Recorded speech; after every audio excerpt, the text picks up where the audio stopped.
প্ৰথমে গ্ৰেপ্তাৰ, নিশা অভিযান, অপৰাধীৰ পলায়নৰ চেষ্টা, আৰক্ষীৰ গুলীচালনা। পুৰণি পেটাৰ্ণতে আকৌ মহানগৰীত এনকাউণ্টাৰ।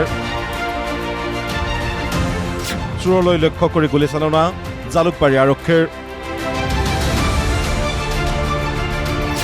জানিব পৰা মতে 14 জুনৰ নিশা মহানগৰীৰ মালিগাঁৱৰ আৰ কে ট্ৰেডাৰ্ছত সংঘটিত হৈছিল চুৰিকাণ্ড। প্ৰায় 7 লাখ টকাৰ সামগ্ৰী চুৰি কৰি লৈ গৈছিল চোৰে। ঘটনাৰ তদন্ত কৰি বৰপেটাৰ অজনবী আলী আৰু সহযোগী কেইবাটাও দুৰ্ধৰ্ষ চোৰক গ্ৰেপ্তাৰ কৰিছিল আৰক্ষীয়ে। সোধা পোছাৰ অন্তত শনিবাৰে নিশা চুৰি সামগ্ৰী উদ্ধাৰৰ বাবে অজনবী নামৰ চোৰটোক লগত লৈ অভিযান চলাইছিল আৰক্ষীয়ে। কিন্তু অভিযানৰ মাজতে পলায়নৰ চেষ্টা কৰিছিল চোৰটোৱে।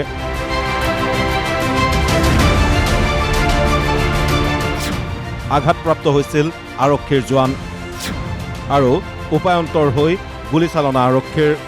ৰাতি এজন গভাইট চোৰ আমি বৰপেটাৰ পৰা ধৰি লৈ আনিছিলোঁ। সেই চোৰজন আমাৰ ইয়াতে মালিগাঁৱত যোৱা 14 তাৰিখে প্ৰায় 7 লাখ টকাৰ সামগ্ৰী চুৰি কৰি লৈ গৈছিলে। আৰু সিহঁতে তাৰমানে গোটেই গুৱাহাটীলৈ আহে, গাড়ী লৈ গোটেই গুৱাহাটী ঘূৰি ফুৰে। তাৰপিছতে আৰু ছাৰ্ভে কৰি ৰাতি তেনেকৈ দোকান ভাঙি বস্তু লৈ যায়। তেনেকুৱা এজন চোৰ আমি ধৰি লৈ আনিছিলোঁ।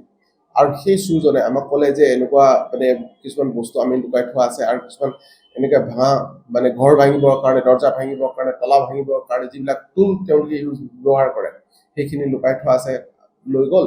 তাৰপিছত পলাব বিচাৰিছিলে আৰু পুলিচ দুজনক ইনজিউৰ্ড হৈছে তেওঁলোকৰ। আৰু আমি তেতিয়া তেওঁক গুলী চলাব লগা হৈছে ভৰিত, তেওঁ মানে ইনজিউৰ্ড হৈছে। সম্প্ৰতি GMCHত চিকিৎসাধীন গুলীবিদ্ধ চোৰ অজনবী আলী। চোৰটোৰ পৰা আৰ কে ট্ৰেডাৰ্ছৰ পৰা চুৰি হোৱা সামগ্ৰীসমূহ উদ্ধাৰ কৰিছে আৰক্ষীয়ে। মালিগাঁৱৰ পৰা বলেন দাসৰ ৰিপৰ্ট, প্ৰতিদিন টাইম।